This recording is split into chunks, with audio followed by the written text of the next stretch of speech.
Hey guys, so I decided to make these videos YouTube videos for you because those may be easier for some of you to access, even from your phones.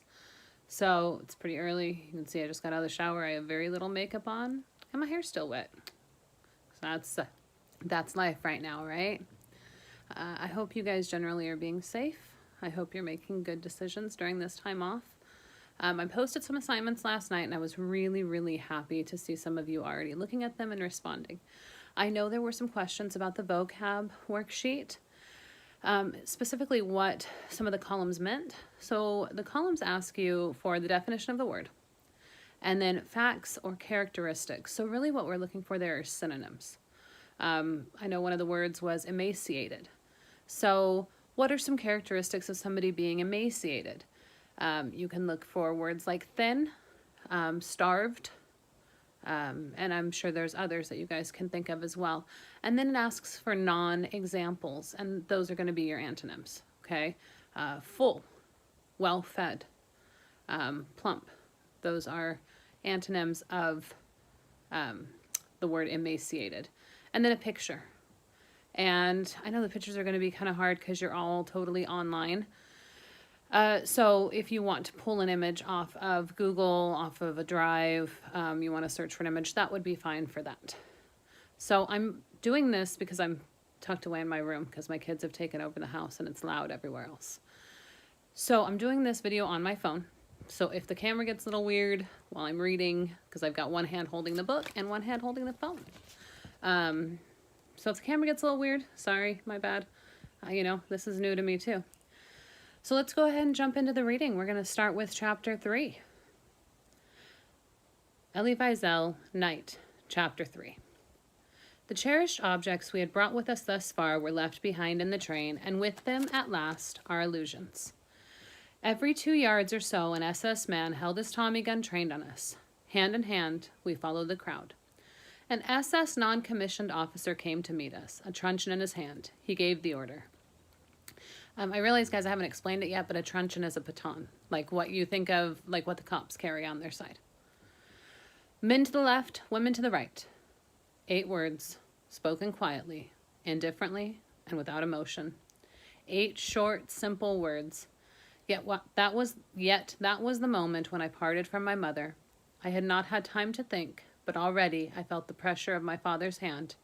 We were alone. For a part of a second, I glimpsed my mother and my sister moving away to the right. Sephora held my mother's hand. I saw them disappear into the distance. My mother was stroking my sister's fair hair as though to protect her, while I walked on with my father and the other men. And I did not know that in that place, at that moment, I was parting from my mother and Sephora forever. I went on walking. My father held on to my hand. Behind me, an old man fell to the ground. Near him was an SS man, putting his revolver back in its holster. My hand shifted on my father's arm.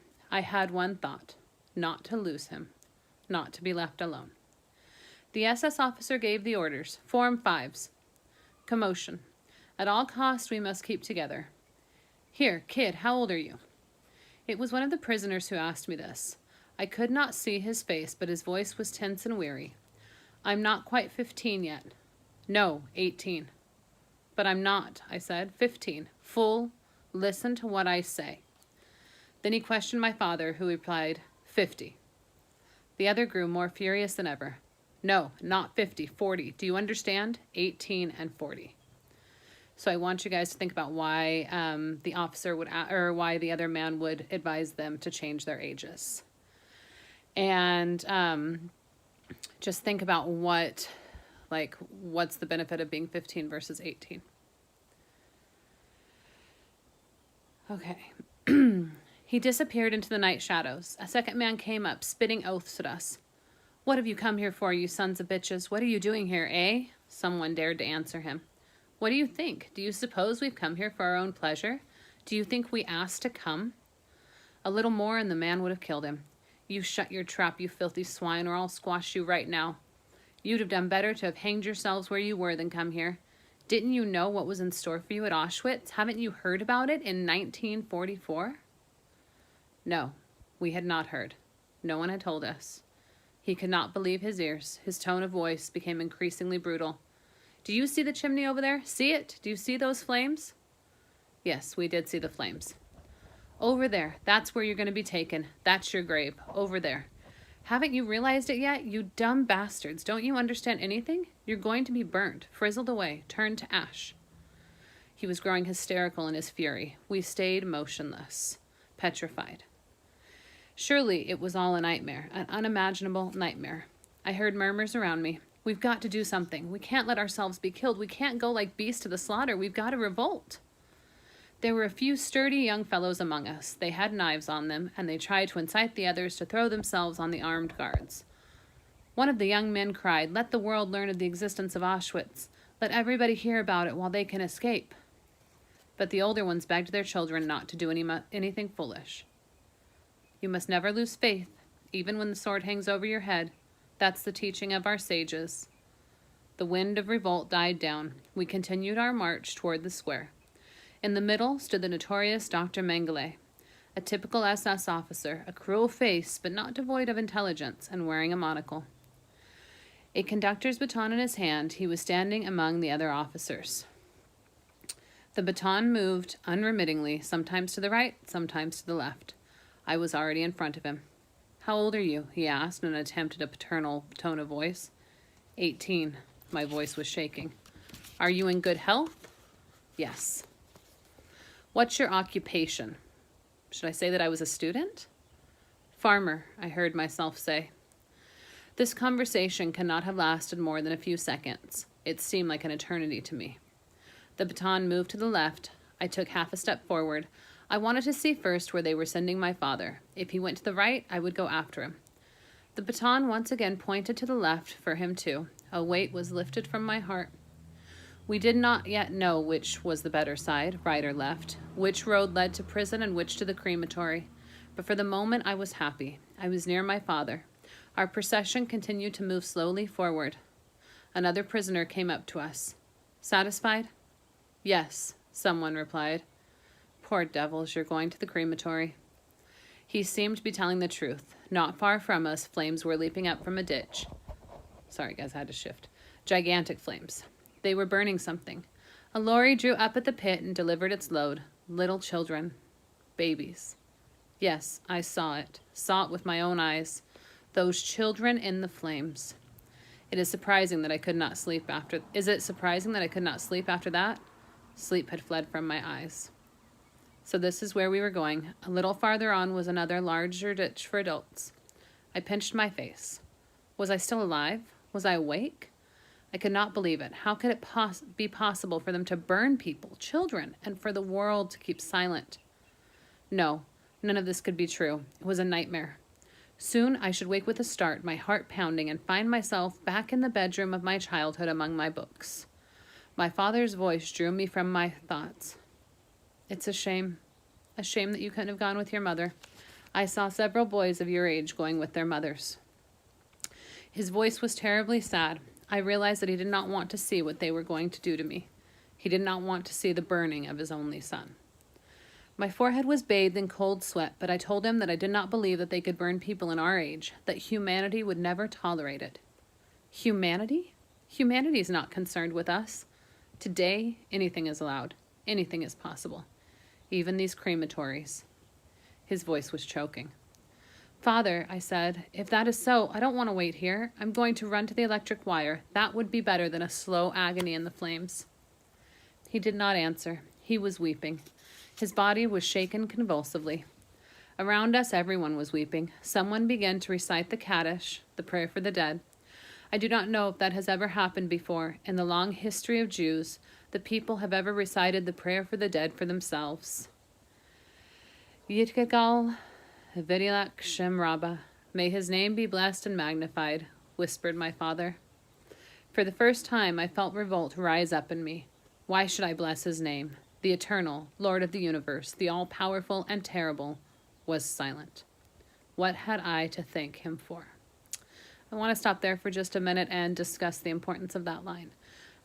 Because remember, we have talked about how Eli was a very devout Jewish child, right? And he was very devoted to his studies of the Kabbalah and of the Torah and of the Jewish books and the Jewish religion. And you see that in just hours of arriving at Auschwitz, he already feels his faith being tested. And that testing of faith is a very important theme throughout the rest of the book. We continued our march. We were gradually drawing closer to the ditch, from which an infernal heat was rising. Still 20 steps to go. If I wanted to bring about my own death, this was the moment. Our line had now only 15 paces to cover. I bit my lips so that my father would not hear my teeth chattering. 10 steps still. 8, 7. We marched slowly on, as though following a hearse at our own funeral. 4 steps more, 3 steps. There it was now, right in front of us, the pit and its flames. I gathered all that was left of my strength so that I could break the ranks and throw myself upon the barbed wire. In the depths of my heart, I bade farewell to my father, to the whole universe, and, in spite of myself, the words formed themselves and issued a whisper from my lips, Yadigal, Vediadak, Shem Rabbah. May his name be blessed and magnified. My heart was bursting. The moment had come. I was face to face with the angel of death. No. 2 steps from the pit, we were ordered to turn left and made to go into the barracks. I pressed my father's hand. He said, "Do you remember Madame Schachter and the train?" Never shall I forget that night, the first night in camp, which has turned my life into one long night, 7 times cursed and 7 times sealed. Never shall I forget that smoke. Never shall I forget the little faces of the children whose bodies I saw turned into wreaths of smoke beneath a silent blue sky. Never shall I forget those flames which consumed my faith forever. Never shall I forget that nocturnal silence which deprived me for all eternity of the desire to live. Never shall I forget those moments which murdered my God and my soul and turned my dreams to dust. Never shall I forget these things, even if I am condemned to live as long as God himself. Never. The barracks we had made to go into was very long. In the roof were some blue-tinged skylights. The antechamber of hell must look like this. So many crazed men, so many cries, so much bestial brutality. There were dozens of prisoners to receive us, truncheons in their hands, striking out anywhere, at anyone, without reason. Orders. Strip. Fast. Los. Keep only your belt and your shoes in hand. We had to throw our clothes at one end of the barracks. There was already a great heap there. New suits and old, torn coats, rags. For us, this was the true equality, nakedness, shivering with cold. Some SS officers moved about in the room, looking for strong men. If they were so keen on strength, perhaps one should try and pass oneself off as sturdy. My father thought the reverse. It was better not to draw attention to oneself. Our fate would then be the same as the others.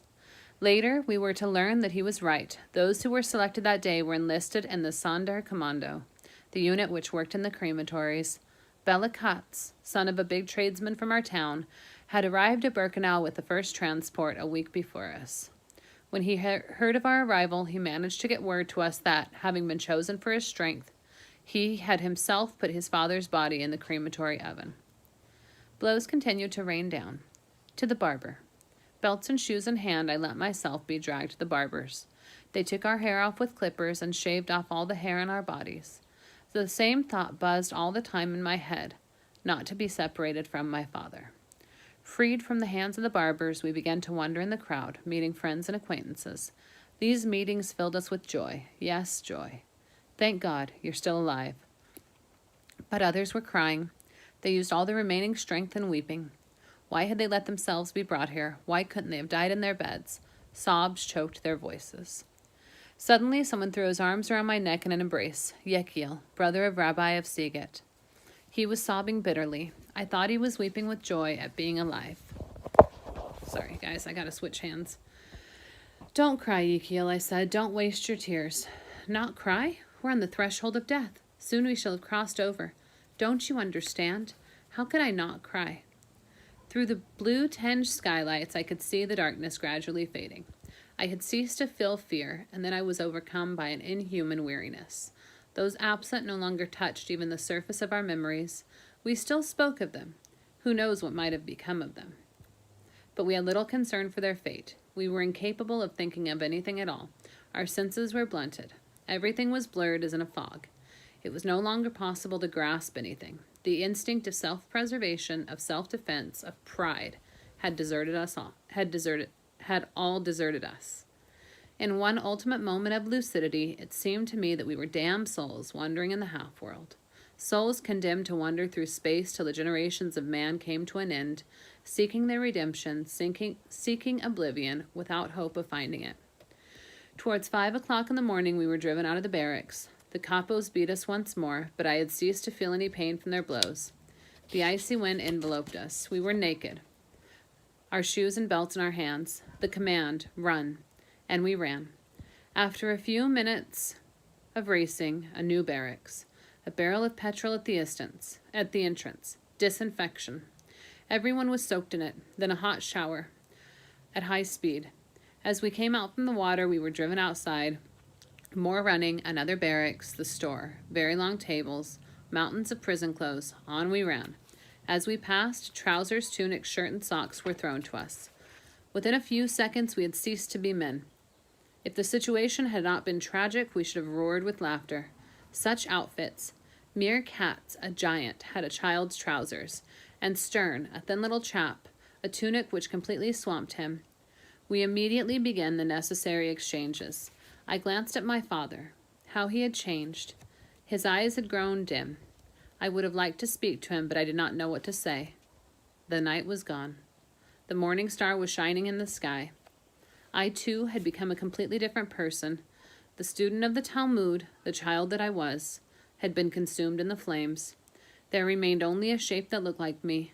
A dark flame had entered into my soul and devoured it.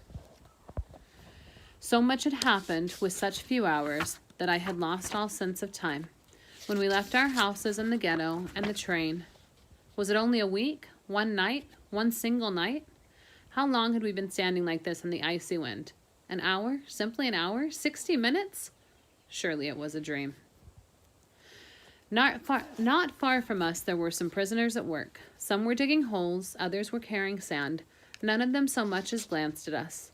We were so many dried-up trees in the heart of a desert. Behind me, some people were talking. I had not the slightest desire to listen to what they were saying, to know who was talking or what they were talking about. No one dared to raise his voice, though.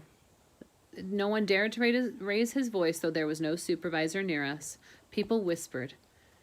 Perhaps it was because of the thick smoke which poisoned the air and took one by the throat. We were made to go into a new barracks, in the gypsy camp, in ranks of 5. And now stay where you are. There was no floor, a roof and 4 walls. Our feet sank into the mud. Another spell of waiting began. I went to sleep standing up. I dreamed of a bed, of my mother's caress. And I woke up. I was standing, my feet in the mud. Some people collapsed and lay where they were. Others cried. Are you mad? We've been told to stay standing. Do you want to bring trouble on us all? As if all the trouble in the world had not descended already upon our heads. Gradually, we all sat down in the mud, but we had to jump up constantly every time a capo came to see if anybody had a pair of new shoes. If so, they had to be given up to him. It was no use opposing this. Blows rained down, and in the final reckoning, you had lost your shoes anyway. I had new shoes myself, but as they were coated with a thick layer of mud, no one had noticed them. I thanked God, in an improvised prayer, for having created mud in his infinite and wonderful universe. Suddenly, the silence grew oppressive. An SS officer had come in, and with him, the odor of the angel of death. We stared fixedly at his fleshy lips. From the middle of the barracks, he harangued us. You're in a concentration camp, at Auschwitz. A pause. He observed the effect his words had produced. His face has stayed in my memory to this day. A tall man, about 30, with crime inscribed upon his brow and in the pupils of his eyes. He looked us over as if we were a pack of leprous dogs hanging on to our lives. Remember this, he went on. Remember it forever. Engrave it into your minds. You are at Auschwitz, and Auschwitz is not a convalescent home. It's a concentration camp. Here you have got to work. If not, you will go straight to the furnace, to the crematory. Work or the crematory, the choice is in your hands. We had already lived through so much that night, we thought nothing could frighten us any more. But his clipped words made us tremble. Here, the word furnace was not a word empty of meaning. It floated in the air, mingling with the smoke. It was perhaps the only word which did have any real meaning here. He left the barracks. Capos appeared, crying, "All skilled workers, locksmiths, electricians, watchmakers, one step forward." The rest of us were made to go to another barracks, a stone one this time. With permission to sit down, a gypsy deportee was in charge of us. Okay, guys, I'm going to take a little break, drink some coffee. I will be back to finish chapter 3, okay?